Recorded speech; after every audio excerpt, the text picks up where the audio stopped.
দাও খোদা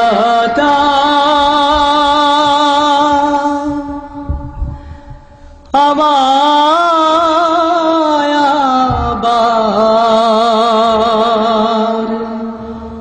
ওমর দারাজ দিল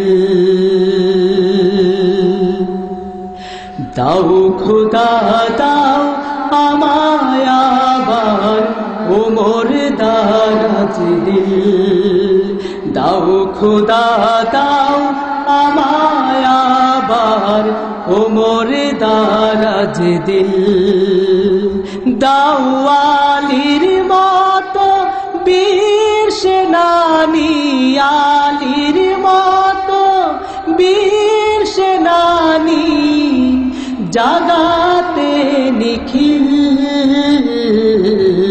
দাও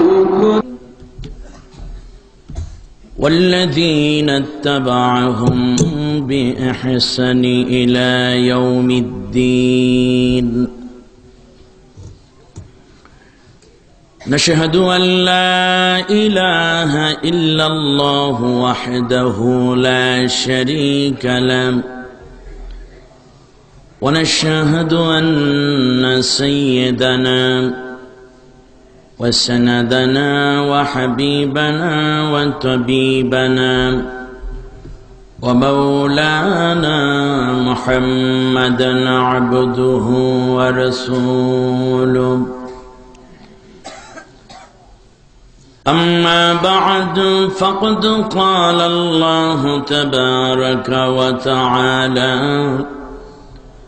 بشان حبيبه مخبرا وآمرا أعوذ بالله من الشيطان الرجيم জবান খুলে প্রাণ ভরে সকলে আল্লাহর কোরআন পড়ুন কেউ অলসতা করবেন না হতে পারে আমার আপনার জীবনের এটা শেষ তেলাওয়াত ঠিক না ঠিক প্রাণ ভরে এ জবান দিয়ে আল্লাহর কোরআন তেলাওয়াত করে জবানের হক আদায় করুন আল্লাহ তো বোবা বানান নাই আমাদেরকে এটা আল্লাহর দয়া মহান দয়ার একটি সুন্দর উদাহরণ আবার এখনো জবান দিয়ে রেখেছেন আল্লাহ কেড়েও নেননি আল্লাহ ইচ্ছে করলে আমাদের জবান যে কোনো সময় নিয়ে যেতে পারেন 50-60 বছর কথা বলেছে কত বক্তৃতা দিয়েছে মানুষকে সত্য মিথ্যা শুনিয়েছে জাতিকে কেউ বিভ্রান্ত করেছে কেউ সত্য পথে ডেকেছে হঠাৎ করে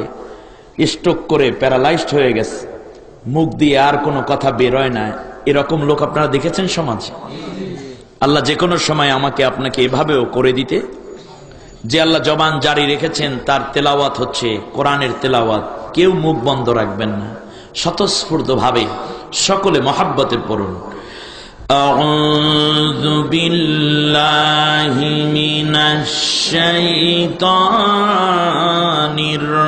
الرجيم بسم الله الرحمن الرحيم هو الذي أرسل رسوله بالهدى ودين الحق ليظهره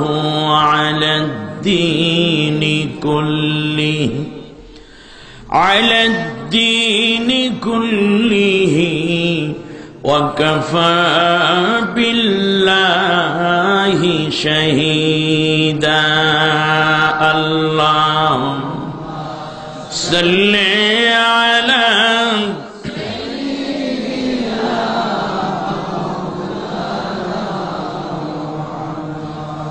وعلى آل سيدنا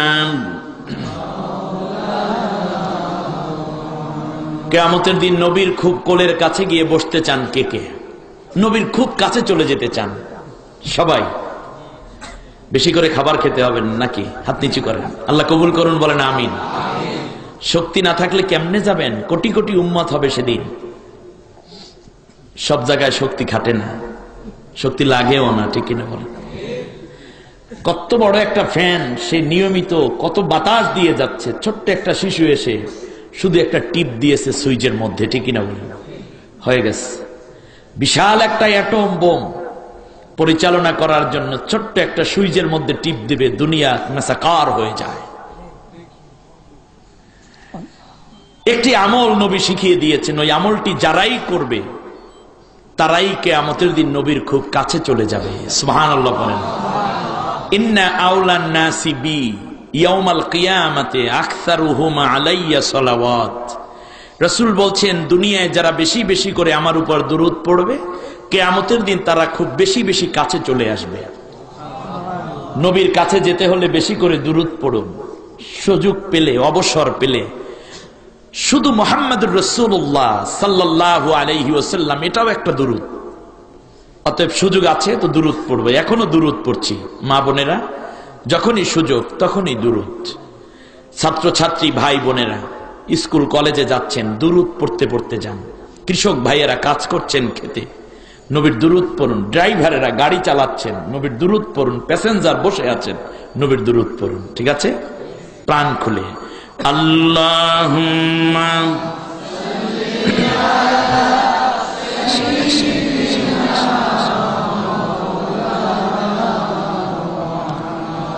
ওয়া আলা আলি সাইয়্যিদিনা।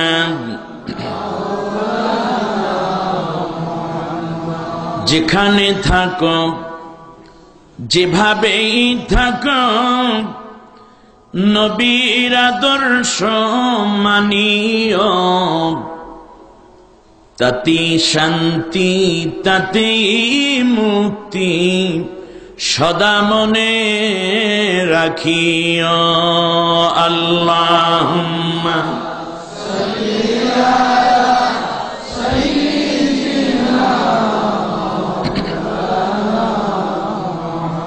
ওয়া আলা আলি সাইয়্যিদিনা।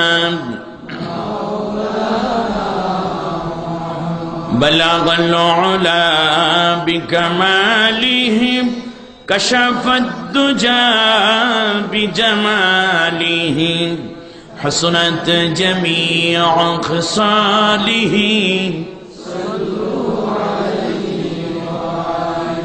खुद ना थे जुड़ा पड़ गैरों की हादी बन गए। क्या नजर थी जिसने मर्दों को मसीहा कर दिया। बलगल उला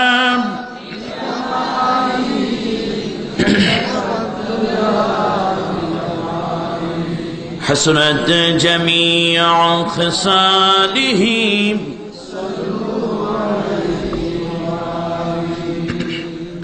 বাংলাদেশের সীমান্তবর্তী এলাকা, সর্বোপরি হযরত শাহজালাল ইয়ামিনী রাহিমাহুমুল্লাহর পদধূলি এবং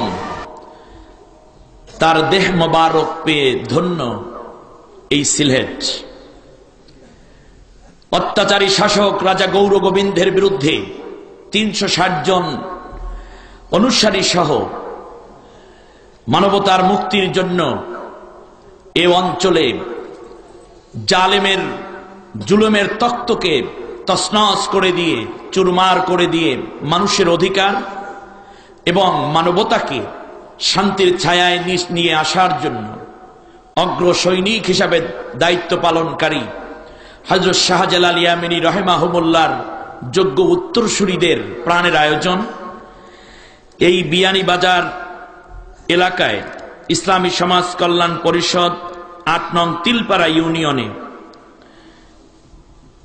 এই অঞ্চলের দক্ষিণ দাসউরা সরকারি প্রাথমিক বিদ্যালয় ময়দানে 2 দিনব্যাপী ঐতিহাসিক তাফসীরুল কোরআন মাহফিল আয়োজিত। এই বরকতময় মাহফিলের আজকের প্রথম দিবস। সম্মানিত সভাপতি, অত্র এলাকার সর্বজন শ্রদ্ধা ভাজন ব্যক্তিত্ব, বিশিষ্ট আলিমী দ্বীন হযরতুল আল্লাম কারি আব্দুল জব্বার সাহেব দামাত বারাকাতুহুল আলিয়া, আল্লাহ তাআলা কোরআনের জন্য তাকে দীর্ঘ নেক হায়াত দান করুন, বলেন আমিন। মঞ্চে উপবিষ্ট এবং ময়দানে অপেক্ষমান সম্মানিত উলামায়ে কেরাম, সম্মানিত সুধী মণ্ডলী, অত্র এলাকার কৃতি সন্তান, যারা এলাকাটাকে গুছিয়ে মানবতার কল্যাণে নিজেদেরকে উৎসর্গ করার জন্য শপথবদ্ধ এবং দায়িত্বপ্রাপ্ত, সম্মানিত শিক্ষিত এবং সুধীজন, প্রাণপ্রিয় যুবক বন্ধুগণ, শ্রদ্ধেয় মুরব্বিয়ানে কেরাম, পর্দার অন্তরালে মা বোনেরা,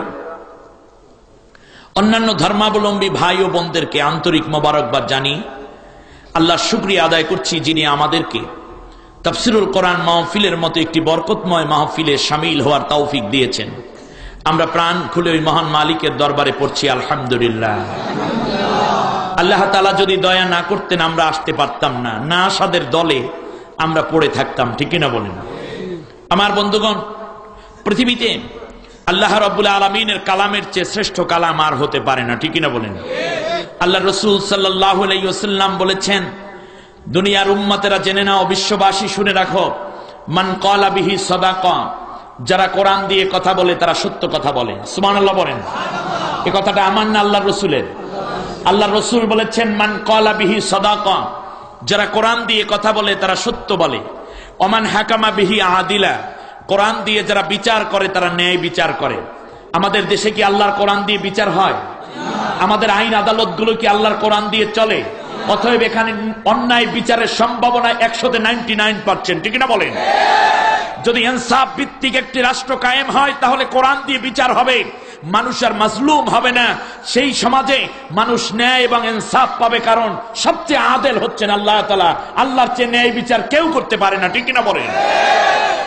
আল্লাহ তাআলার মানুষ, আল্লাহ তাআলা সৃষ্টি করেছেন মানুষকে, সেই মানুষ নিজের আইন দিয়ে বিচার করে, আল্লাহর আইনে আসলো না, আল্লাহর হুকুম অনুযায়ী বিচার হলো না।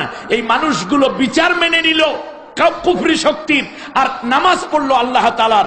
অথচ আল্লাহ রাব্বুল আলামিন কোরআনুল কারীমের মধ্যে বলেছেন, আফা হুকমাল জাহিলিয়াতি ইয়াবগুন ওয়া মান আহসানু মিনাল্লাহি হুকমান লিকাওমি ইউকিনুন।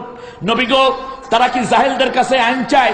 আমি আল্লাহর চাইতে ভালো আইন এই পৃথিবীতে মানুষের জন্য আর কে দিয়ে থাকবে? সুবহানাল্লাহ বলেন।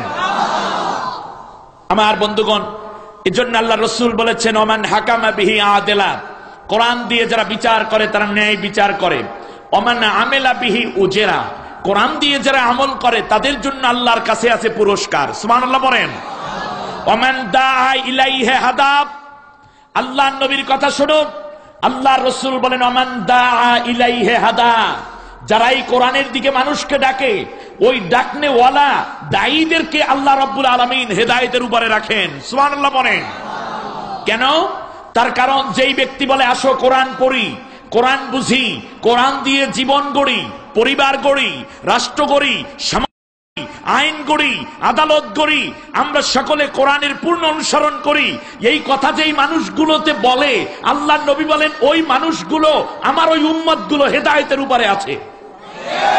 নবী বলেছেন, আল্লাহর কোরআনের দিকে যারা ডাকে তারা হেদায়েতের উপরে আছে।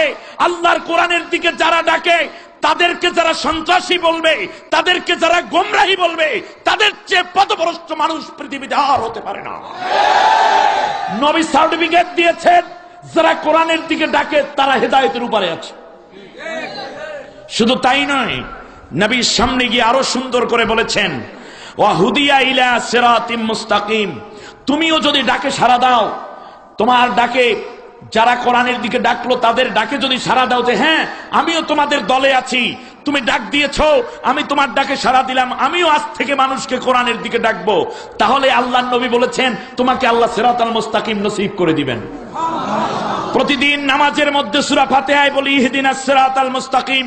আল্লাহর নবী বলছেন সিরাতাল মুস্তাকিম গাছে পাওয়া যায় না, খাজা বাবার দরবারে পাওয়া যায় না, ভণ্ড নেতাদের কাছে গিয়ে পাওয়া যায় না, আল্লাহ ভিন্ন অন্য দলে গিয়ে পাওয়া যায় না। সিরাতাল মুস্তাকিম যদি পেতে চাও, যেই কাফেলা তোমাকে ডাকে আসো কোরআনের দিকে, তাদের কাফেলায় শামিল হয়ে যাও।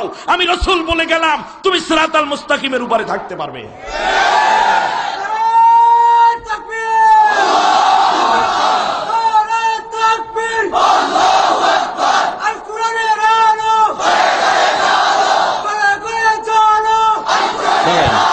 ঘরে ঘরে জ্বালাই লাভ নেই, অবাত সিস্টেম বাদ। ঘরে ঘরে যত জ্বালাইতে আছি, কোরআনের কর্মী, কোরআনের সাথী, কোরআনের আন্দোলন, কোরআনের কথা তত বেশি চুবাইয়া মারার সিস্টেম শুরু করে দিয়েছে সংসদালারা, ঠিক না কোন? এ কথা অস্বীকার করার কিছু নাই। অতএব একটা কথা কাজ করতে হবে এখন থেকে, ঘরে ঘরে জ্বালাইয়া লাভ নাই, খানকায় খানকায় জ্বালাইয়া লাভ নাই, স্কুলে স্কুলে মাদ্রাসায় মাদ্রাসায় জ্বালাইয়া লাভ নাই। ও জ্বালাইছি, জ্বলতে থাকবে, অসুবিধা নাই। একটি জায়গায় কোরআনের বাতি যদি জ্বালানো না হয়, তাহলে তামাম মানুষের কলবে কলবে কোরআন জ্বালাইলেও ওই ব্যক্তিরও লাভ নেই, আল্লাহরও লাভ নেই।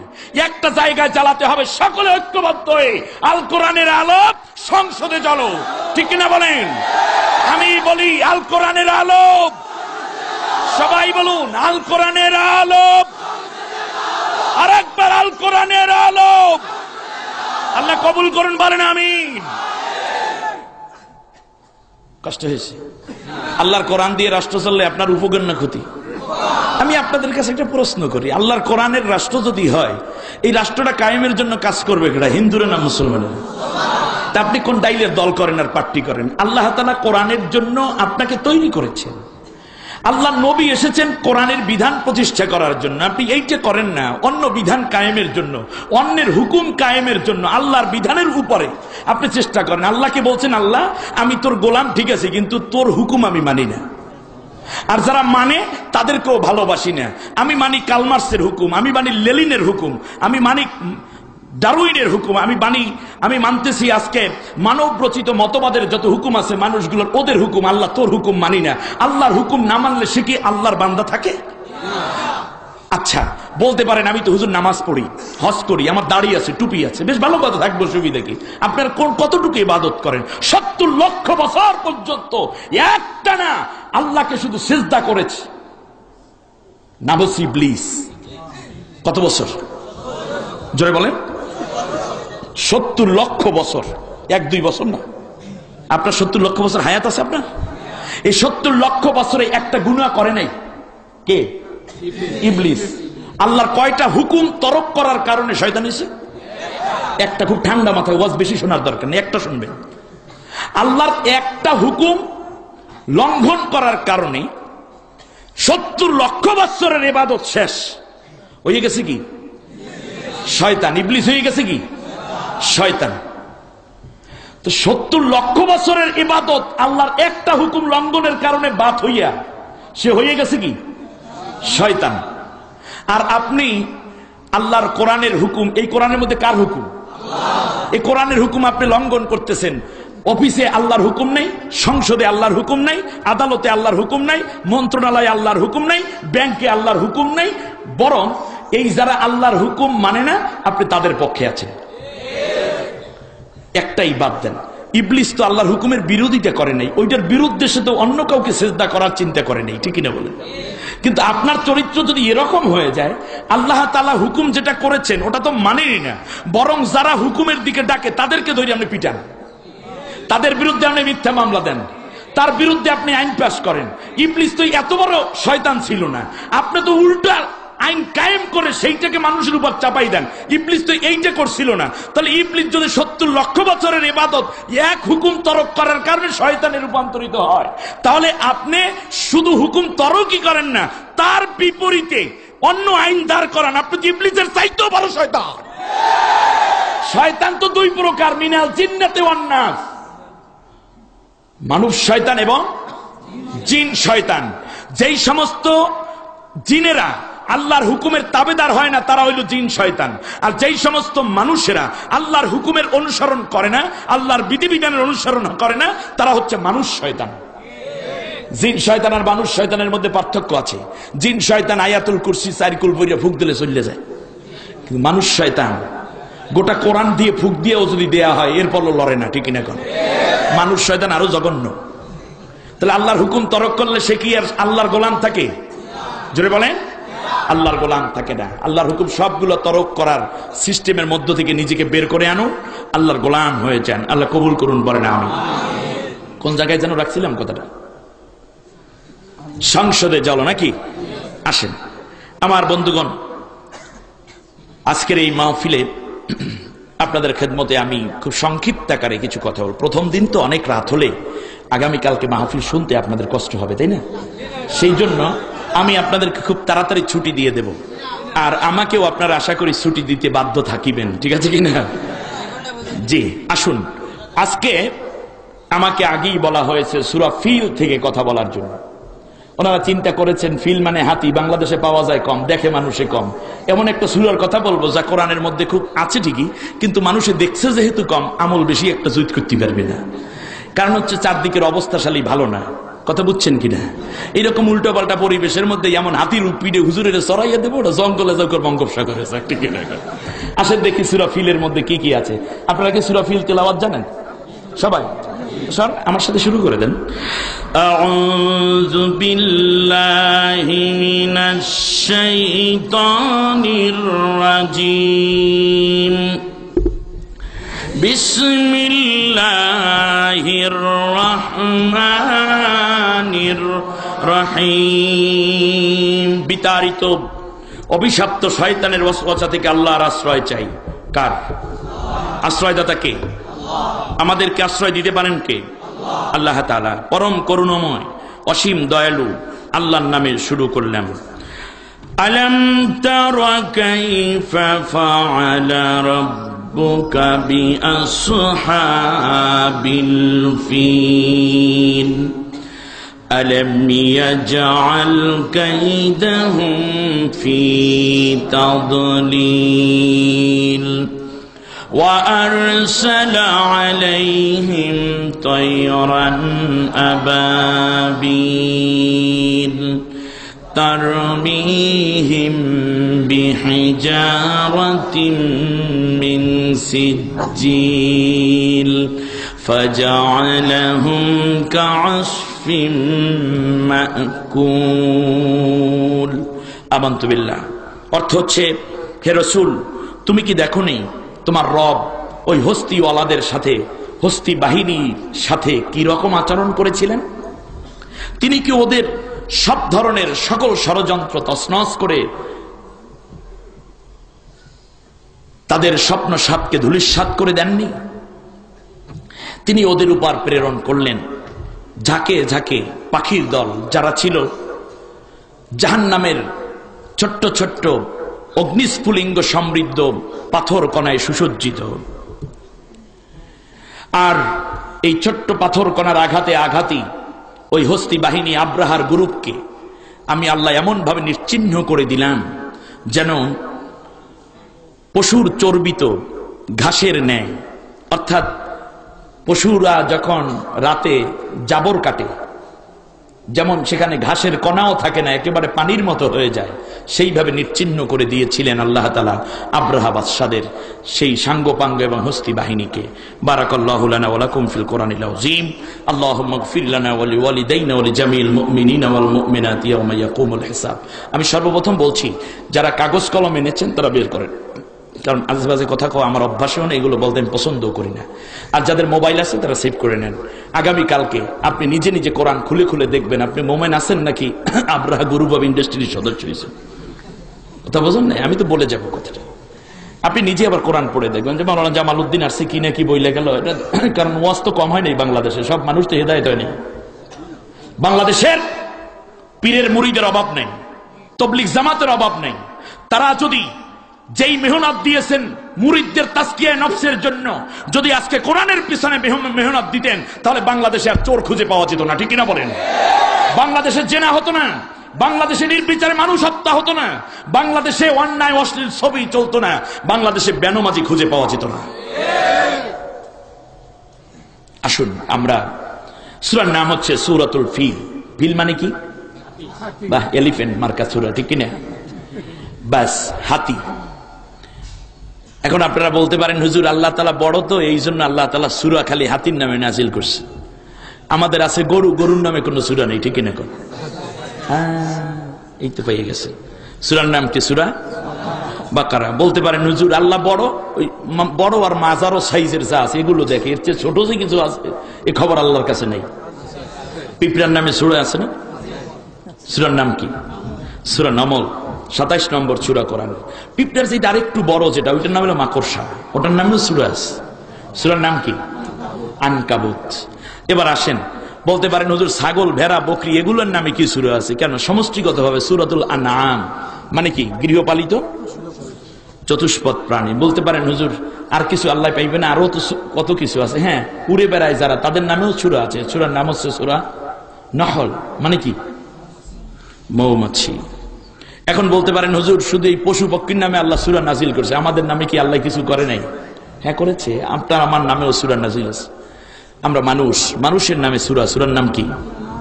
সূরা নাস, 114তম সূরা। এই মানুষের মধ্যে একদল আল্লাহ তাআলার উপরে বিশ্বাস করেছে, তারা হলো মুমিন। মুমিনের নামে সূরা আছে কিনা?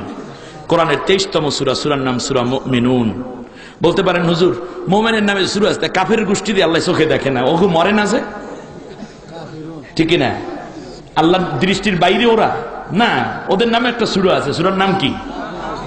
বলতে পারেন হুজুর ও গোজালায় বাসি না, কাফেরদেরকে দেখি, মোমেনদেরকে দেখি, কিন্তু মোমেনও না কাফেরও না। আগার হাফেজ মুসলে খাহি দরমিয়ানে খাশোয়ান বা মুসলমান আল্লাহ আল্লাহ বাবে রামন রাম রাম।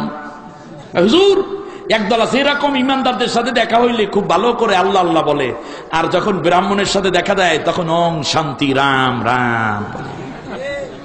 এই যে মুনাফিক, এদের নামে কি কোনো সূরা নাই? হ্যাঁ আছে। সূরার নাম কি? সূরা মুনাফিকুন। বলতে পারেন হুজুর মুনাফিকের নামে সূরা পাইলাম, মুমিনের নামে, কাফেরের নামে সূরা পাইলাম, গরু ছাগল চতুষ্পদ প্রাণী সবকিছুর নামে সূরা পাইলাম, কিন্তু একটা জায়গা তো পাই না। সেইটা কি? সেইটা হলো হুজুর কোরআন নিয়ে অনেকে রাজনীতি করে। কোরআনের মধ্যে রাজনীতি আছে বলে, কোরআনের মধ্যে সমাজনীতি শিক্ষানীতি আছে বলে, কিন্তু এই নামে কি কোনো সূরা আছে নাকি? এটা প্রশ্ন, ঠিক কিনা বলেন? এইবার আলেম ওলামা যারা সবাই লেখা শুরু করেন, অন্য যারা আছেন, আমি শুধু সূরার শিরোনাম বলবো, ওই সূরার তাফসীর করতে আমি আজকে বসি নেই, আমি শুধু শিরোনামগুলো বলি।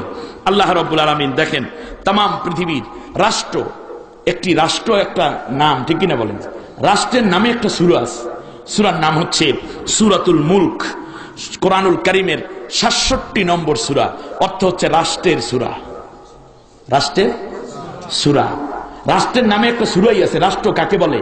রাষ্ট্রের বৈশিষ্ট্য কি, কি কি সংজ্ঞার আয়ত্তে পড়লে রাষ্ট্র হয়, সেই কথাগুলো দিয়ে আল্লাহ একটা সূরা নাজিল করেছেন। সূরার নাম রাষ্ট্রের সূরা, আরবিতে বলে সূরাতুল মুলক। সূরাটার সিরিয়াল নাম্বার হচ্ছে ৬৭। বলতে পারেন হুজুর রাষ্ট্র চালাবো কি দিয়ে? সংবিধান লাগবে।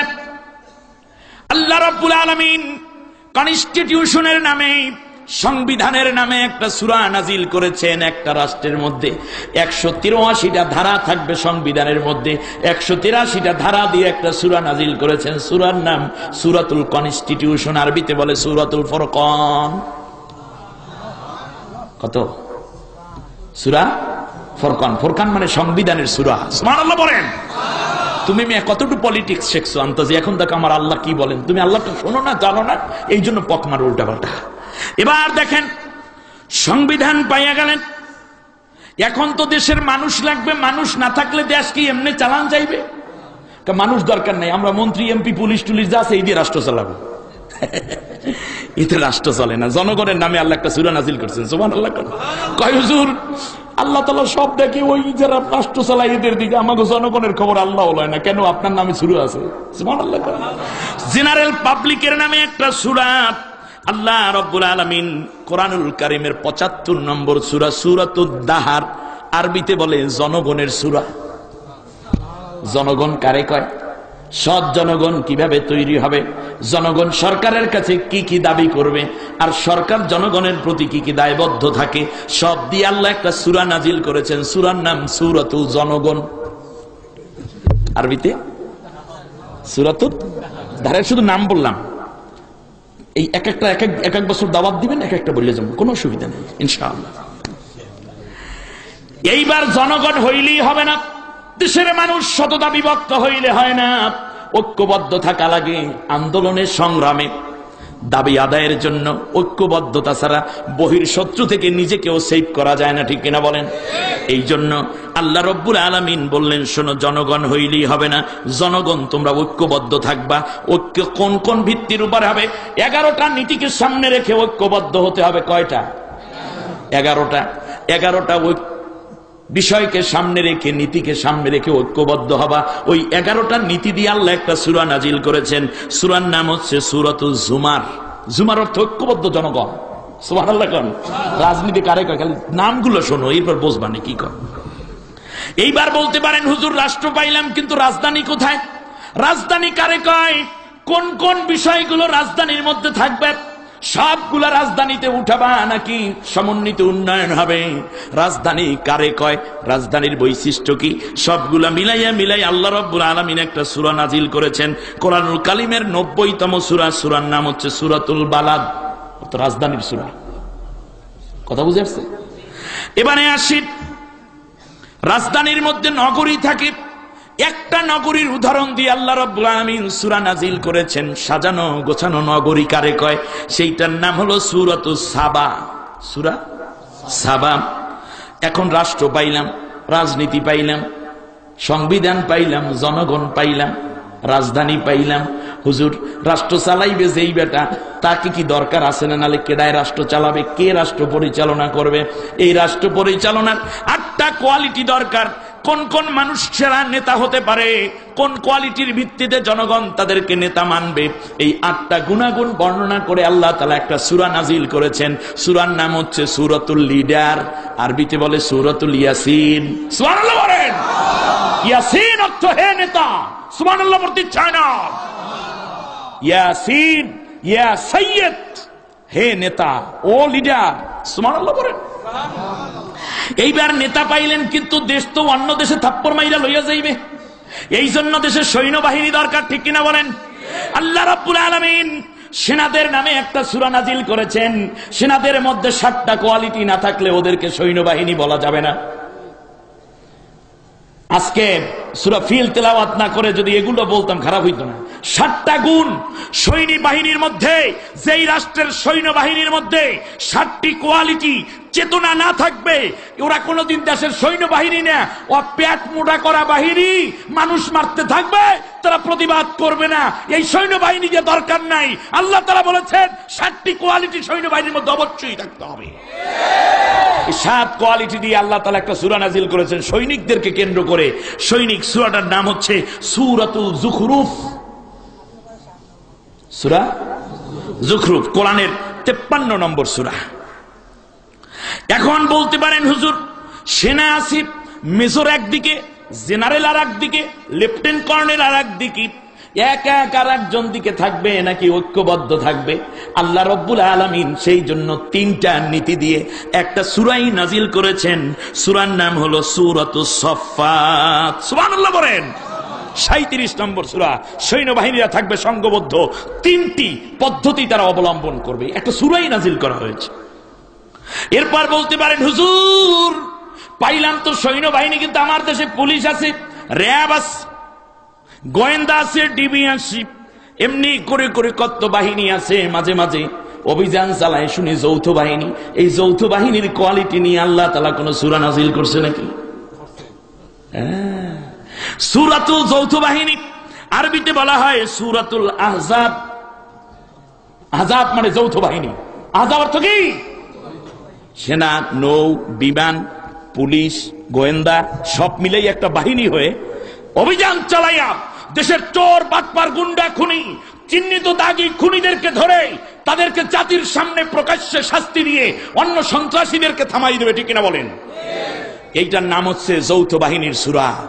কিন্তু যৌথ বাহিনী নাইমা যদি নামাজরত অবস্থায় একটা ছেলেকে তুলে নিয়ে মেরে ফেলা হয়, তাহলে এই যৌথ বাহিনীকে আল্লাহর কাছে কঠিন জবাব দিতে হবে, ঠিক কিনা বলে?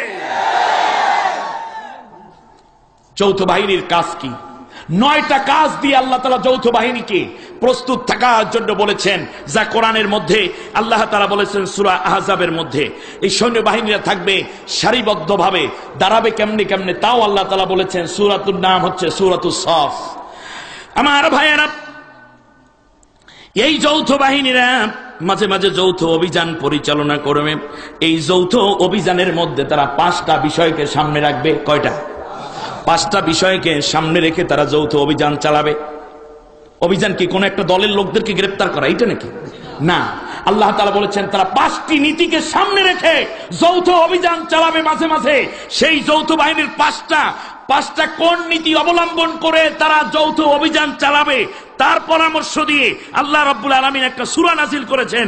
সূরার নাম হচ্ছে সূরাতুল আদিয়া, মানে যৌথ অভিযান।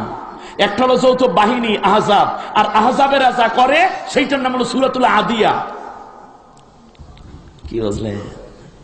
এইবার টের পাইবেন সামনে। আর আল্লাহ রাব্বুল আলামিন বলেন, শানাব দেশ চালাবা, নেতা পাইলা, প্রধানমন্ত্রী পাইয়া গেলাম, যৌথ বাহিনী পাইলা, জনগণ পাইলা, দেশের পরিধি পাইলা, কিন্তু মন্ত্রী না হইলে দেশ কেমনে চালাবা? এই মন্ত্রীর মধ্যে আল্লাহ রাব্বুল আলামিন 4টা কোয়ালিটি দিয়ে বলেছেন, যাদের ভেতরে এই 4টি কোয়ালিটি সবচেয়ে বেশি থাকবে মন্ত্রী পরিষদে তাদেরকে জায়গা করে দিও। ওই 4টা কোয়ালিটি এবং আনুষঙ্গিক কর্মনীতি দিয়ে আল্লাহ তাআলা একটা সূরা নাজিল করেছেন, কোরআনুল কারীমের 42তম সূরা। সূরার নাম হচ্ছে সূরাতুশ শূরা, মানে মন্ত্রী পরিষদ। শূরা অর্থ কি? মন্ত্রী পরিষদ। কি পরামর্শ শান্তছি? মন্ত্রী পরিষদ। এবার আসি, এই মন্ত্রী পরিষদ মিলে দেশটা গঠিত হবে। বেশি গেলাম না, সময় যেহেতু এদিক থেকে আমাকে সেভ করতে হবে, শুধু বললে গেলাম শিরোনাম। এবারে আসেন, কয় হুজুর এ তো সব পাইলাম, কিন্তু জোটমোট আমরা যা করি এই জোটের কথা আসেনি কোরআনে। এটাও তো একটা প্রশ্ন, ঠিক না বলেন? আমরা জোট করি না? বিভিন্ন আন্দোলনে, বিভিন্ন ইস্যুতে জোট হয় না মানুষরা? আল্লাহ রাব্বুল আলামিন বলেন, হুজুর জোটের নামে কোন সূরা আছে কিনা? হ্যাঁ আছে। সূরা 39 নম্বর সূরা, সূরার নাম সূরা জুমার। জুমার শব্দের অর্থ জোট বা মহাজোট, জোট অথবা মহাজোট। জোট হইছে, কিন্তু কোন সম্মেলনও করে না, সমাবেশও করে না। এটা দিয়ে কাজ হইবে না। এই জন্য আল্লাহ তাআলা বলেছেন, মাঝে মাঝে তোমরা সমাবেশ করবে। কি করবে? সমাবেশ করবে। এই সমাবেশের নামে আল্লাহ একটা সূরা নাজিল করেছেন, নাম হচ্ছে সূরাতুল জুমুআ। জুমা মানে কি? জুমার নামাজ পড়া নাকি? জুমা মানে জুমার নামাজ পড়া, তাই না? জুমা মানে সাপ্তাহিক সমাবেশ। ঠিক আছে? এখানে বলে দেবে ইমাম সাহেব কি করা দরকার এই জাতির জন্য, কি করা উচিত নয়, কি কি ইনস্ট্রাকশন আছে, কি কি ডিরেকশন আছে, সামনের সপ্তাহে আমরা কি কি কর্মসূচি দিতে পারি, এগুলো ইমাম সাহেব বলে দিবে, খতিব সাহেব খুতবায় বলে দিবে। দেশ এবং জাতির কল্যাণে, মানবতার সেবায় কি কি ধরনের কর্মপন্থা অবলম্বন করা দরকার, এটা প্রত্যেক খতিব বলে দেয়া কাজটা, ঠিক না বলেন? আর মুসল্লিরা ওটা বাস্তবায়ন করবে। এখন বলতে পারেন, হুজুর সমাবেশ তো পাইলাম, কিন্তু মাঝে মাঝে মহাসমাবেশের ডাক দেয়, ওই নামে কোন সূরা টুরা আছে নাই কোরআনের মধ্যে? আছে না? আল্লাহ রাব্বুল আলামিন সূরাতুল মহাসমাবেশ, কোরআনের 59 নম্বর সূরা, সূরার নাম সূরাতুল হাসর। হাসর মানে শুধু কিয়ামতের ময়দান না, হাসর শব্দের অর্থ মহাসমাবেশ। হাসর অর্থ কি? আল্লাহ তাআলা কিয়ামতের দিন মানুষকে নিয়ে একটা মহাসমাবেশ করবে, আর মানুষেরা তাদের প্রয়োজনে মহাসমাবেশ করবে, ঠিক না বলেন? মহাসমাবেশ হয় কোথায়? রাজধানীতে। এই কথা বলছি। এরপর বলতে পারেন, হুজুর মহাসমাবেশ পাইলাম, কিন্তু এখন এই যে জোট মোটে মহিলা টহিলা লাগবে কিনা, আমাদের মহিলাদের সাথে জোট করা যাইবে কিনা, কিন্তু একটা প্রশ্ন। এক মহিলার 9টা গুণের কথা আল্লাহ তাআলা বলছেন, এই 9টা গুণ যেই মহিলাদের মধ্যে থাকবে তাদেরকেও জোটভুক্ত করা যায়। কয়টা কোয়ালিটি? জোরে বলেন। 9টা। ওই 9টা কোয়ালিটি সম্বলিত একজন নারীর কোয়ালিটি যদি পাওয়া যায়, তাহলে আল্লাহ তাআলা বলছেন, ওই নারীর কোয়ালিটি বর্ণনা করে আল্লাহ একটা সূরা নাজিল করে বলছেন, তার নাম হচ্ছে সূরাতুল মুমতাহিনা, মানে পরীক্ষিতা নারী। কি নারী? পরীক্ষিতা নারী। সামনে গনে বাহির থেকে একটা চাপ দিলি তাই মাইনে নেব, এইরকম নাকি দেশ এবং স্বাধীনতার জন্য সর্বোচ্চ ত্যাগ করতে সে প্রস্তুত, এটা দেখতে হবে। সে ভেঙে পড়ে নাকি শক্ত থাকে, এরকম নারীদেরকে, পরীক্ষিতা নারী যারা, তাদেরকে নিয়েও তোমরা জোট করতে পারো। সামনে আসেন। আর জোটমোট যাই করেন না কেন, এক পর্যায়ে তো হার হইবে, জিত হবে, ঠিক না বলেন? কারণ হার হইলে কি করবেন, জিত হইলে যারা জিতবেন তারা যারা হারছে তাদেরকে পিড়াইয়া দেড়সারা করবেন নাকি? বাড়ি ঘরে আগুন লাগাই দিবেন, নিজেরা মারামারি করে ওদেরকে মামলা দিয়ে ঘরছাড়া করবেন, এইরকম। আবার যারা হারছে তারা তাড়াতাড়ি করে যারা জিতছে তাদের বিরুদ্ধে জম্বের মতো লাগবেন, পালাইয়া তাদেরকে মার শুরু করবেন, এটাও না। হারু পাট্টি কি করবে, জিতু পাট্টি কি করবে, এই 2টা পরামর্শ দিয়ে আল্লাহ তাআলা একটা সূরা নাজিল করেছেন। সূরার নাম হচ্ছে তাগাবুন, 64 নম্বর সূরা কোরআনে, নাম হচ্ছে হার জিত। হার জিত ওলারা গেল, তোমরা যখন আন্দোলন করবে, সংগ্রাম করবে, মাঝে মাঝে আন্দোলন করতে গিয়ে তর্ক হবে, বিতর্ক হবে। তর্ক যারা করবা, বিতর্ক যারা করবা, মিথ্যা কথার আশ্রয় নিতে পারবা না। এই রকম আল্লাহ রাব্বুল আলামিন 9টা উপদেশ দিয়া একটা সূরা নাজিল করেছেন। হার জিত কেমনে হবে সেই বিষয় নিয়ে আল্লাহ তাআলা আলোচনার সুযোগ তৈরি করে দিয়ে বলেছেন সূরাতুল মুজাদালা। মুজাদালা মানে হচ্ছে আলাপ আলোচনা করা, হার জিত হওয়া, তর্ক বিতর্ক করা। তুমি আলোচনা করবে, কিন্তু হাজার হাজার মানুষের জীবন গেল, সম্মান গেল, ইজ্জত গেল। তুমি মাঝখান থেকে কিছু টাকা পয়সা পাইয়া, মন্ত্রিত্ব পাইয়া নেগোসিয়েশন করলে, কিংবা মানুষের দাবির প্রতি ভ্রুক্ষেপ করলে না, প্রতিনিধি হয়ে তুমি গাদ্দারি করতে পারবা না। এই জন্য আল্লাহ রাব্বুল আলামিন সূরা 45 নম্বর সূরার মধ্যে গিয়ে বলেছেন, একটা সূরার নামই রেখেছেন নতজানু নীতি অবলম্বন করা যাবে না। তোমার পাশে বড় একটা রাষ্ট্র থাকতে পারে, আলোচনার টেবিলে যখন বসবে তখন নিজের রাষ্ট্রের মানুষ যারা হত্যা করে তাদের সাথে হত্যার প্রতিবাদ জোরালো করে জানাবে। কথা বুঝে আসছে? তুমি নতজানু হয়ে তাদের গোলাম হতে পারবে না। তোমার স্বাধীনতা সার্বভৌমত্বের জন্য তুমি চমৎকার করে তাদেরকে বুঝিয়ে দেবে আমরা কারো গোলাম না। এই কথা বুঝিয়ে দেওয়ার জন্য 3টা পরামর্শ আল্লাহ তাআলা, 3টা নীতি সামনে রেখে একটা সূরা নাজিল করেছেন। সূরার নাম হচ্ছে সূরাতুল জাসিয়া। আল্লাহু আকবার। অর্থ, কোনদিন তোমরা নতজানু নীতি অবলম্বন করবে না। আল্লাহ রাব্বুল আলামিন বলেন, শোনো, এই জন্য প্রয়োজনে 2 পক্ষ থেকে প্রতিনিধি দল পাঠাবে। তোমাদের পক্ষ থেকে 5 জন, এই পক্ষ থেকে 5 জন। আলোচনার টেবিলে বসতেই হবে, আলোচনার টেবিলে বসতেই হবে। এই আলোচনার টেবিলে কি কি কথা হতে পারে? নিজের সায়েন্সা মনে কইরা দৌড়দৌড়ি বেশি কইরো না। এর আগে যারা করছে তারা কিন্তু ধরা খাইছে, তুমিও খাবা। ঠিক কিনা? খাইবি, কিচ্ছু করার নাই। আমরা তো মোল্লা মানুষ, গোসল করাই আর জানাজা পড়াই, আর তো কোনো কাম করতে পারি না, বুঝেন না? কিন্তু যদি গায়ের জোরে শুকনায় ডিঙ্গি চালাইতে চান, বেশি সময় যাইবে না, তলি খুললে যাই, এমনিতে কিছু করার নাই। আল্লাহ তাআলা এই জন্য বলেছেন 2 দল থেকে প্রতিনিধি পাঠাইয়া অবস্থাদি জেনে সুন্দর করে একটা পরিবেশ তৈরি করবে। সেই সময় তোমরা আল্লাহকে ভয় করবে। সুবহানাল্লাহ বলেন। কারে ভয় করবে? আল্লাহু আকবার। এই চিন্তা চেতনা দিয়ে আল্লাহ রাব্বুল আলামিন একটা সূরাই নাজিল করেছেন। সূরার নাম হচ্ছে প্রতিনিধি দল। সেখানে হিন্দু থাকতে পারে, বৌদ্ধ থাকতে পারে, মুসলিম থাকতে পারে, দেশ এবং জাতির কল্যাণকামী থাকতে পারে। এদেরকে নিয়ে আল্লাহ একটা সূরা নাজিল করেছেন। সূরার নাম মুরসিলাত, অর্থ প্রতিনিধি দল বা সদস্য। সুবহানাল্লাহ পড়েন। আল্লাহর রাসূল শুধু মক্কায় না, অভ্যন্তরীণ পরিবেশ যেমন ঠিক রেখেছিলেন প্রতিনিধি দল দিয়ে, সব জায়গায় তো রাসূল নিজে যান নাই, এবং বহির বিশ্বেও আল্লাহর রাসূল বিভিন্ন সাহাবীদেরকে পাঠাইয়া, প্রতিনিধি দল পাঠাইয়া অনেক বড় সমস্যা সমাধান করেছেন। সুবহানাল্লাহ বলেন। এই সমস্যা সমাধানের জন্য প্রতিনিধি দল সেট করা এটা নবীর সুন্নাত। সুবহানাল্লাহ কোন। এরপরে আল্লাহ রাব্বুল আলামিন বলেন, শোনো, তোমরা সবকিছু করবে, কিন্তু 3-4 শ্রেণীর মানুষের সাথে কশ্চিন কালো তোমরা নিজেদেরকে পাঠিয়ে দিবে না, উজাড় করে শেষ করে দিবে না। 1 নম্বর হচ্ছে হুমাঝা, মানে যারা মানুষদেরকে ধমক দেয়, মিথ্যা রটনা করে, এদের সাথে তোমরা কশ্চিন কালেও, যেই মানুষগুলো মানুষদেরকে ঠকায়, মানুষদেরকে অপবাদ দেয়, মানুষদেরকে কষ্ট দেয়, এই মানুষদের সাথে কশ্চিন কালেও তোমরা নতজানু নীতি অবলম্বন করো না। তার কারণ তাহলে তাদের অত্যাচারটা বেড়ে যাবে। কথাটা কে বলেছেন? জোরে বলুন, কে বলেছেন? আল্লাহ তাআলা। এরপর বলছেন মুনাফিক। মুনাফিকদের অবস্থা এরকম যে তোমরা যদি একটি ভালো কাজ করতে যাও তাহলে সামনে ভালো বলবে, পেছনে কিন্তু খারাপ বলবে। মুসলমানদেরকে খাইছে কাফেরেরা না, বেশি খাইছে মুনাফিকেরা। ঠিক কিনা বলেন? এরপরে আল্লাহ রাব্বুল আলামিন বলেছেন, শোনো, মুতাফফিফিন, এদের সাথে যারা ওয়াদা বরখেলাফ করে এদের সাথেও তোমরা ঐক্যবদ্ধ হবে না।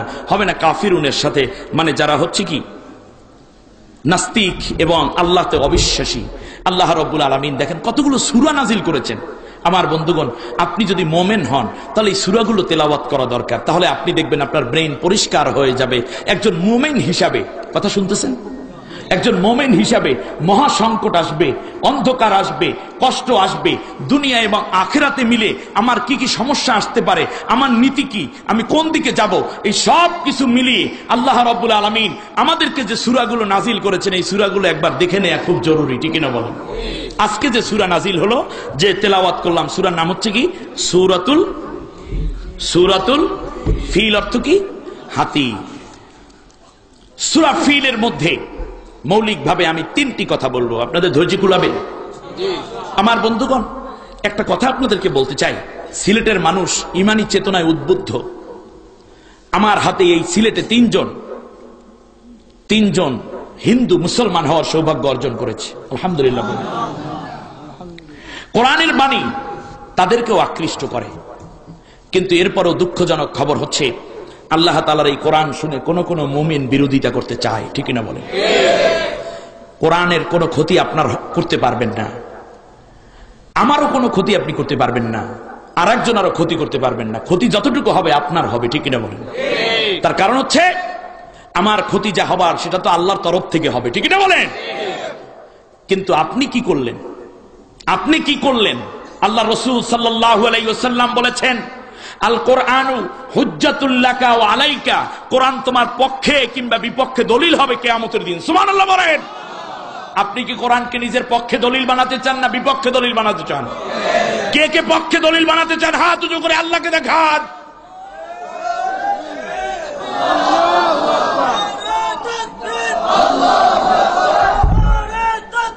আল্লাহ কবুল করুন, বলেন আমিন।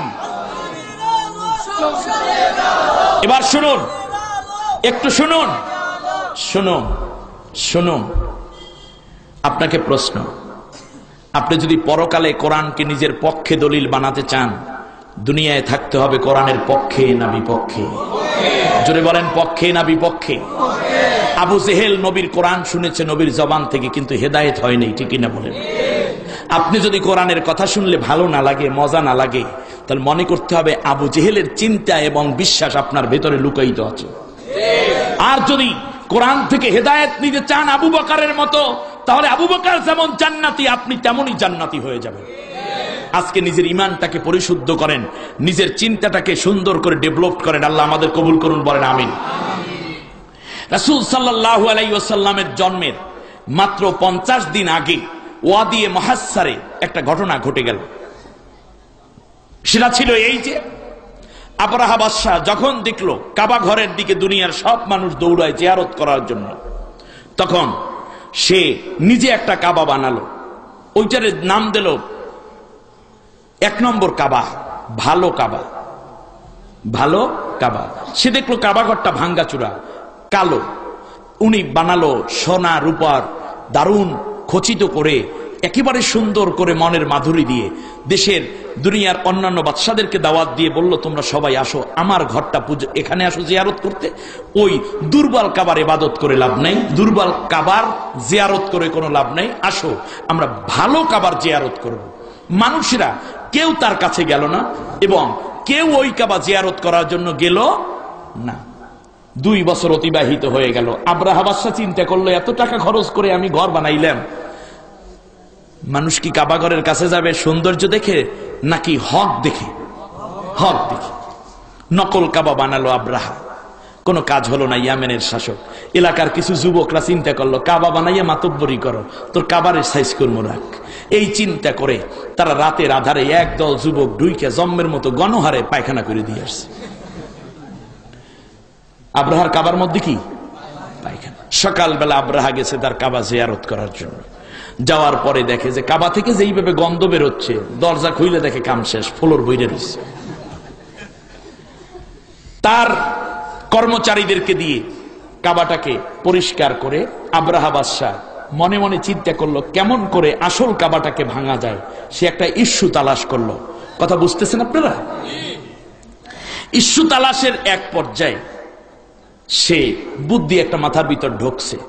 নিজের কাবার ঘর যেটা বানিয়েছে ওখান থেকে সোনাদানা মৌলিক জিনিস যা ছিল এগুলো সরাই তারপর রাত্রে কেরোসিন ঢেলে তার মধ্যে আগুন জ্বালাই দিয়েছে। নিজের কাবা নিজে পড়ছে। নিজের কাবা ভালো করে বলেন, নিজের কাবা নিজে পুড়ে ফেলেছে। নিজের কাবা নিজে পুড়ে এইবার সে আসল কাবা ভাঙ্গার একটা ইস্যু তৈরি করে ফেলল। আমার মনে হয় আপনার কথাটা বুঝতেছেন না। খুব রেসপন্স থাকতে হবে কথার সাথে সাথে, আপনাদের সারা থাকতে হবে। আবরাহা বাদশা নিজের বানানো ঘর নিজেই পুড়ছে। উদ্দেশ্য হচ্ছে আসল কাবাটাকে ভাঙ্গা। সে বলল যে আমার ঘরে যারা পায়খানা করছে তারাই মূলত শেষ পর্যন্ত আমার ঘরটারই ভেঙে ফেলাইছে, আগুন দিয়ে পোড়াইয়া দিয়েছে রাতের আধারে।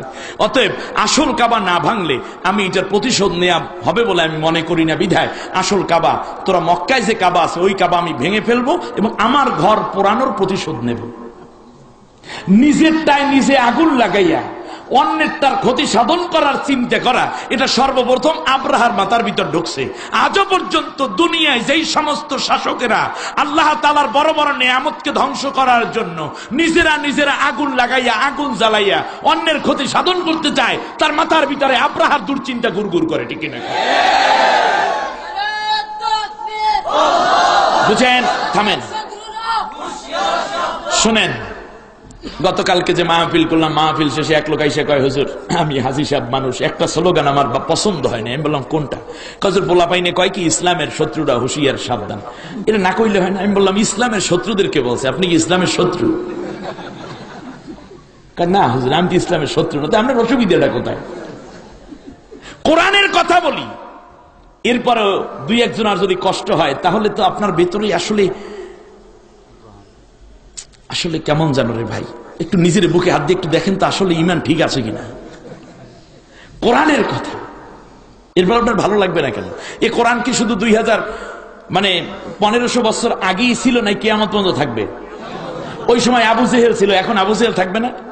ওই সময় মোহাম্মদ ছিল, মোহাম্মদের বাস্তব অনুসারী এখন থাকবে না? থাকবে। যুগে যুগে প্রত্যেক সময় প্রত্যেক সমাজে প্রত্যেক রাষ্ট্রে আপনি দেখবেন ওই রকম সিস্টেম কিয়ামত পর্যন্ত চালু থাকবে, ঠিক না বলেন? এখন দেখতে হবে আপনি আবু জেহেল মার্কা চিন্তা করেন না আবু বকার মার্কা চিন্তা করেন।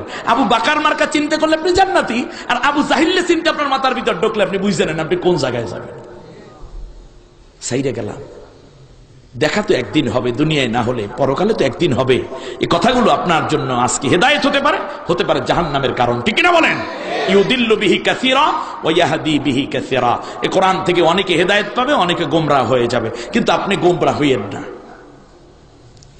আল্লাহ রাব্বুল আলামিন আবরাহা বাদশার সহচাতুরি বুইজা ফলাইছে কিনা বলেন? আবরাহা বাদশা পরের দিন 60,000 সৈন্যবাহিনী নিয়ে রওনা করলো কাবাঘর ধ্বংস করার জন্য।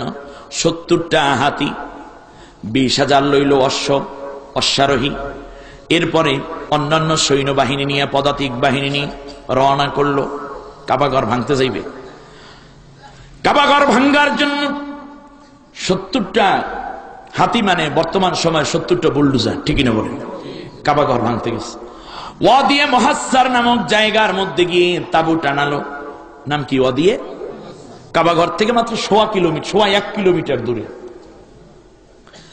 ওয়াদিয়ে মুহাসসারের মধ্যে যখন এসে তাবু টানালো, 60,000 সৈন্য শুনতে পাইল কাবাঘরের মোতাওয়াল্লি হচ্ছেন রাসূল সাল্লাল্লাহু আলাইহি ওয়াসাল্লামের দাদাজি আব্দুল মুত্তালিব। রাসূল এখনো জন্ম হয় নাই, রাসূলের জন্মের 50 দিনের আগের ঘটনা, 50 দিন আগের ঘটনা। আবরাহা বাদশাহ 200 উট আব্দুল মুত্তালিবের বন্দী করে তাবুর কাছে এনে খাটাই রাখছে, বেঁধে রেখেছে।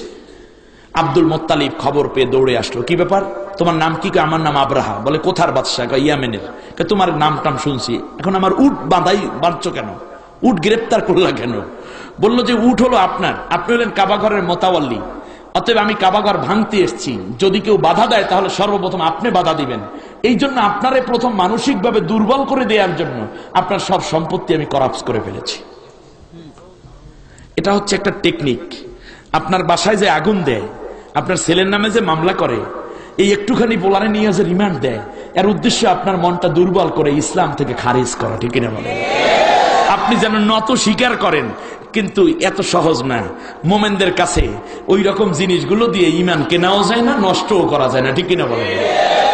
আল্লাহ রাব্বুল আলামিন কোরআনুল কারীমের মধ্যে বলেছেন, সূরা আহজাবের 40 নম্বর আয়াত, মিনাল মুমিনিনা রিজালুন সাদাকু মা আহাদুল্লাহ আলাইহিম ফামিনহুম মান ক্বাদা নাহবাহু ওয়া মিনহুম মান ইয়ানতাযির ওয়া মা বাদদালু তাবদীলা।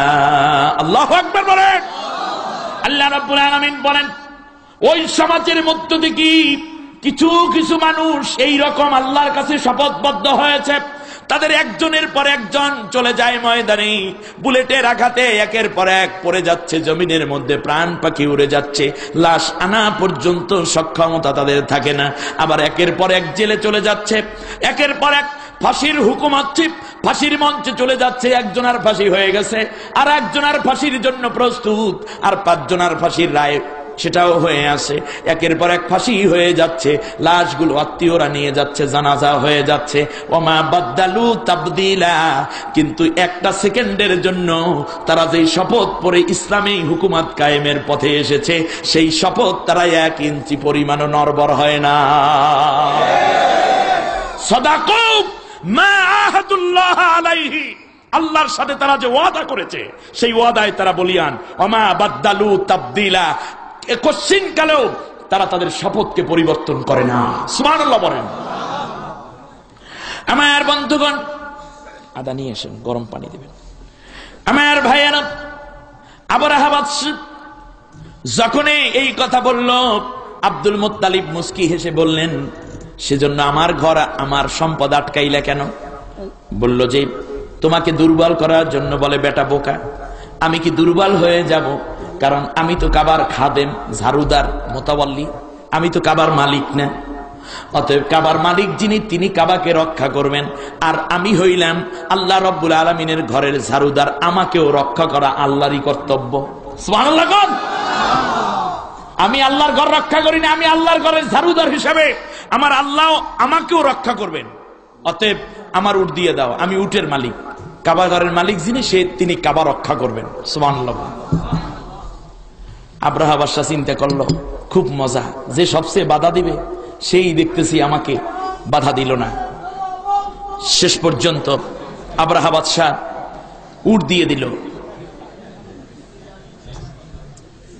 আব্দুল মুত্তালিব উটগুলো নিয়ে রওনা করে কাবার পাশে যারা আত্মীয় স্বজন ছিল তাদেরকেও বলল, তোমরা চলো সবাই, আমরা চলে যাই, কারণ এই জায়গায় আমাদের থাকা দরকার নেই, আল্লাহর গজব নাজিল হবে, নাউজুবিল্লাহ পড়ে। এইদিকে আবরাহা বাদশা রওনা করলেন। আব্দুল মুত্তালিব কাবা ঘরের ভিতর ঢুকে অনেক কাঁদলেন, কেঁদে কেঁদে কাবা ঘরের চাবিটা কাবা ঘরের দরজার সাথে ঝুলাইয়া রাইখা, মুলতাজেম নামের একটা জায়গা আছে, মুলতাজেম হচ্ছে কাবা ঘরের দরজা এবং হাজরে আসওয়াদ এর মধ্যবর্তী ছোট্ট জায়গাটা, এইটাকে বলে মুলতাজিম। আল্লাহ রসুল বলেছেন, এই জায়গায় দাঁড়িয়ে, এ জায়গায় হাত দিয়ে কেউ দোয়া করলে ওই দোয়া ফিরাতে আল্লাহ নিজেও লজ্জা পান, আল্লাহ নিজেও লজ্জা পান। এই জায়গায় দাঁড়িয়ে কাবা ঘর ধরে আব্দুল মুত্তালিব বলে, রব্বুল আলামিন, তোমার ঘর আমি এতদিন পাহারা দিয়ে রেখেছি, তোমার ঘরটা ভাঙ্গার জন্য 60,000 সুসজ্জিত বাহিনী নিয়ে আবরাহা হাজির হয়ে গেছে। এর মোকাবেলা করা আমার পক্ষে সম্ভব না, তোর ঘরটা আমার সামনে ভাঙ্গা ফেলাইবে। আল্লাহ তাআলা এই জন্য চাবিটা সরাসরি ওর কাছেও দিলাম না, আমিও রাখলাম না, তোর ঘরের চাবি তোর হাতের মধ্যে দিয়ে গেলাম। আল্লাহ, তোর ঘর তুই রক্ষা কর, আমাকে তুই মাফ করে দিস। কাবা ঘরের মধ্যে তখন 360টা মূর্তি, একটা মূর্তির দিকেও সে নজর করে চাবি দিয়ে যায় নাই। চাবি দিয়ে গেছে কার হাতে? জোরে বলেন, কার হাতে? আল্লাহ। মূর্তি পূজা করত অনেকে, কিন্তু মূর্তির প্রতি তাদের এই বিশ্বাস ছিল না যে কাবা রক্ষা করতে পারে। কাবা রক্ষা করার মালিক কে? আল্লাহ। এই জন্য চাবি কারো কাছে দিয়ে যায় নাই, আব্দুল মুত্তালিব চাবি দিয়েছে, আল্লাহটা আল্লাহর হাতে দিয়ে গেছে। সুবহানাল্লাহ বলেন। আমার বন্ধুগণ, আবরাহা বাদশা পরের দিন সকালবেলা শুরু করলো তার যাত্রা শুরু করে 2-4 কদম সামনে আগানোর পরে হাতিগুলার মধ্যে সবচেয়ে বড় যেই হাতিটা সামনে লিডারি করত, ওই হাতিটার নাম ছিল মাহমুদ। হাতির নাম কি? মাহমুদ নামের হাতিটা বসে পড়লো। হাতিদের একটা অভ্যাস আছে, বড়টা যেই কাজ করে সামনেরটা পিছের গুলা অটো সেই কাজ করে। বড়টা যখন বসে পড়লো, বাকি 69টা বসে পড়লো। এত বেশি পিটাপিটি করে, সামনে হাতি হাঁটে না, হাতির চামড়া উঠে যাচ্ছে আঘাতে আঘাতে। কারণ এই হাতিটা আল্লাহর মর্যাদা জানে, আল্লাহর কাবার সম্মান জানে। দুনিয়ার কাফেররাও কাবা ঘরকে নিয়ে কটাক্ষ করে নাই। একটা হাতি বন্য পশু, সেও কাবার মর্যাদা জানলে, আর আমাদের মধ্যে জাতীয় পশু যেইটাই, সেইটা কাবা ঘর নিয়ে কটাক্ষ কইরা জেলের মধ্যে এখন জামাইয়া ধরে আছে, ঠিক কিনা? ভাগ্য ভালো জনগণ বাইরে পায় নাই, পাইলে জনগণ পশম ভাগেও পাবে না, ঠিক না? এখন গোশত রক্ত তো দূরের কথা, ভাব খারাপ। বাংলাদেশে আমি নাম নেব না, বাংলাদেশে যা হচ্ছে, এই জনগণ, আমি তো মেহমান, আমার লাগে রাগ করে লাভ নেই, আমি কথা বইলে যাই, শোনেন। দাওয়াত দিলে দিবেন, না দিলে না দেবেন, ওই কি একটা কথা কইয়া যাই, শোনেন। এক বাদশাহ, শুনতেছেন, এক বাদশাহ ভ্রমণে যাবে শিকার করার জন্য, বন্য পশু শিকার করে। শিকার করতে গিয়ে উজিরকে সাথে নিয়ে গেছে। সাথে নিয়ে গিয়ে বনের ভেতরে তীর ফিট করে সামনে আগাচ্ছে, সামনে আগাচ্ছে। যারা দেখবেন শিকার ধরে, তাদের কিন্তু সাইডে কি আছে, উপরে কি আছে, নিচে কি আছে, ওদিকে খেয়াল থাকে না, সবসময় নজর থাকে কোন দিকে, যেইটাকে শিকার করবে ওইটার দিকে। হাঁটতেছে হাঁটতেছে, হঠাৎ কইরা বাদশার এই ডান আঙ্গুলের মধ্যে বিছায়, মানে বিচ্যুতে আলদেশ, আল বোঝেন, মানে হুল ফোটাইছে। এখন তো প্রচন্ড যন্ত্রণায় সে অস্থির হয়ে গেছে। তাড়াতাড়ি ওজিরকে বলে, ওজির কি করব, তাড়াতাড়ি বলো, ডাক্তার তো অনেক দূর, ততক্ষণে মরে যাব আমি। বললো যে বাদশাহ, বুদ্ধি একটা আছে, সেটা হচ্ছে আপনার যেই আঙ্গুলটায় আঘাত করেছে এইটারে কেটে ফেলি। এটা হলো সাময়িক একটা চিকিৎসা, এছাড়া কোনো চিকিৎসা আপাতত আমার কাছে নেই। তাই করো, তাড়াতাড়ি, যন্ত্রণা সহ্য হয় না। তাড়াতাড়ি করে তলোয়ার দিয়ে এক কোপে আঙ্গুলটা কেটে ফেলেছে। আঙ্গুল কেটে ফেলানোর পর কর্তৃত আঙ্গুল যেটা কেটে ফেলছে ওই অংশটা লাফাইতে আছে, জীবিত তো, বুঝেন। তাড়াতাড়ি করে বাদশার উজিরে রুমাল দিয়া বাদশার এই কাটা আঙ্গুলটারে উঠাইছে, উঠাইয়া রুমালে জড়াইয়া পকেটের ভিতর ঢুকাইয়া, বাকি যেখান দিয়ে কাটছে ওখান দিয়ে রক্ত হচ্ছে না, ব্লিডিং হচ্ছে, এখানে কিছু লতা পাতার রস টস দিয়া ভালো করে বেঁধে দিছে। কয় আগের যন্ত্রণাটা গেছে, কিন্তু নতুন তার একটা যন্ত্রণা হইল। কয় বাদশাহ, উজির বলতেছে, বাদশাহ যা হইছে ভালোই হয়েছে। যা হইছে আর একবার বলেন। এই গল্প মানুষের বলবেন, অসুবিধা নেই। যা হইছে ভালোই হয়েছে। ঘোড়া ছুটাইয়া এলাকায় চলে গেল। রাজপ্রাসাদে যাওয়ার পর পুলিশকে ডেকে বলল যে আমার এই উজিরকে 4 বছরের কারাদণ্ড দিয়ে দাও। আমার আঙ্গুল গেছে, সে আফসুস না কইরে কি কয়, যা হইছে ভালো হয়েছে। ওই কষ্টটা বাদশার মনে রয়ে গেছে।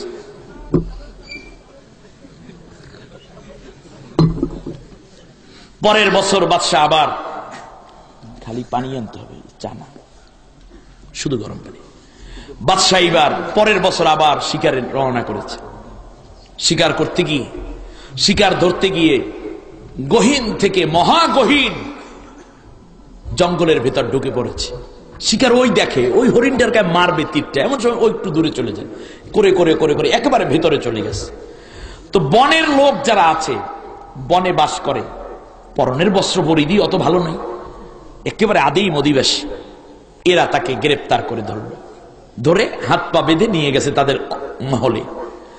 তাদের একটা নিয়ম ছিল যে যদি কোনো অপরিচিত লোক তারা পায়, তাহলে ওই অপরিচিত লোকটাকে তারা জবা দিয়া গোশত ভাগ করে সবাই খাইয়ে খুব আনন্দ বোধ করে। এইবার বাদশারে জম্মের মতো সাইজ করার জন্য সন্ধ্যাবেলা হয়েছে, সবাই আনন্দ ফুর্তি করছে, ঢোল বাদ্য বাজাইতে আছে, কারণ একটু পরেই জবা দিয়ে তারা ভাগ করে খাইবে।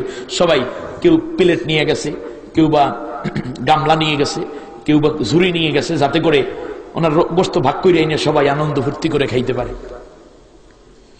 এক পর্যায়ে যে জবা দিবে উনি হচ্ছে ওর কওমের প্রধান, ওই বন লোকদের প্রধান, বনদস্যুদের প্রধান।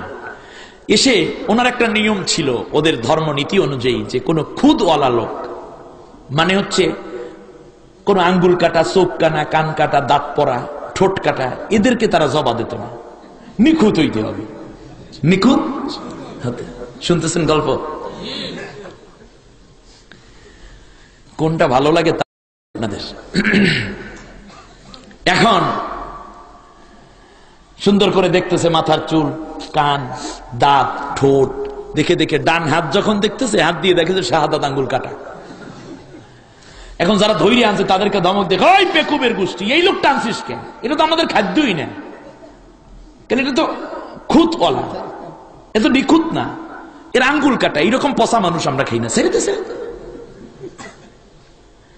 ঘোড়ার পিঠে চইরা বাদশাহ আজকে ওদর কালকে ওদর। যখন রাজ দরবারে পৌঁছলো, পুলিশের বলতেছে, এই তাড়াতাড়ি করিয়া আমার উজিরটারে সাইডে নিয়ে আস, জেল থেকে নিয়ে আস। আসার পরে বলতেছে, উজির ওই দিন যদি আঙ্গুলটা কাটা না যাইতো তাহলে আজকে এতক্ষণে আমি ওদের খাবার হয়ে যাইতাম। বলে তাকি বাদশাহ, এই কাহিনী হয়েছে, আঙ্গুলটা কাটা এই জন্য মাপ পাইছি। তাহলে আমি বললাম না বাদশাহ, যা হয়েছে ভালো হয়েছে, যা হয়েছে ভালো হয়েছে। এখন বাদশাহ বলতেছে, আচ্ছা বুঝলাম, না হয় আমার আঙ্গুল কাটার কারণে আমি বাঁচছি, যা হয়েছে ভালো হয়েছে, কিন্তু তোমার যে জেলে দিলাম 1টা বছর বিনা কারণে, শুধু রাগের গোস্বায়, নফসের তাড়নায়, প্রতিশোধ পরায়ণ হইয়া তুমি একটা নির্দোষ মানুষ, তোমাকে জেলে দিলাম, এইটা কি ভালো হইলো? কয় বাদশা সেটাও ভালো হয়েছে। বলে তাকি? বলছে যে আপনি তো কোনো জায়গায় আমারে ছাড়া যান নাই কোনোদিনও, উজির হিসাবে নিয়োগ দেওয়ার পরে। এবছর আপনি নিঃসন্দেহে আমার সাথে নিয়ে যাইতেন, তাহলে আমাদের 2 জনকে গ্রেপ্তার করতো ওরা, দইরা নিয়ে আপনি তো আঙ্গুল কাটার কারণে বাঁচিয়ে যাইতেন, আমার যদি জেলে না আটকাইয়া যাইতেন বাদশাহ, তাহলে আমি তো এতক্ষণে কর্মা বলা হয়ে যেতাম মধ্যে, ঠিক না? আমার যে জেলে আটকাইছেন বাদশাহ, এটার মধ্যেও কল্যাণ আছে, ওটার দ্বারা আমি এখন বাঁচিয়ে রয়েছি, নাহলে আমিও মরে যাইতাম। এই যে যা যাইতেছে, বেশি হতাশ হওয়ার কিছু নেই, ভালো হয়েছে, ভালোই হয়েছে, ঠিক না? গান বাংলাদেশে কোন গ্রুপ নাস্তিক, অল্প কয়টা নাস্তিক আছে বাংলাদেশে, জাতিটা স্পষ্ট তাদেরকে চিনে ফেলেছে, ঠিক না? গান বাংলাদেশে কোন কোন দলের লোকেরা আল্লাহর কোরআনের সরাসরি বিরোধী, তাদেরকে এই জাতি চিনে ফেলেছে। ঠিক তার পাশাপাশি কারা কারা মুনাফিকি করে, ইসলামের নাম দিয়ে আল্লাহর কোরআনের দুশমনদের সাহায্য করে, সেই মুনাফিকরাও চিহ্নিত হয়ে গেছে, ঠিক কিনা বলে? ঠিক তার পাশাপাশি আল্লাহর কোরআনের বিধানকে কায়েম করার জন্য সত্যিকার অর্থে কারা ময়দানে জান বাজি রেখে লড়ে যাচ্ছে, তাদেরকেও এই ময়দানের মানুষ চিনে ফেলেছে। যা হয়েছে আর একবার কোন ভালোই হয়েছে। আমার ভাইয়েরা, আবরাহা বাদশা এত বেশি কোনে মায়ের শুরু করে দিল, হাতিগুলো চিৎকার করে।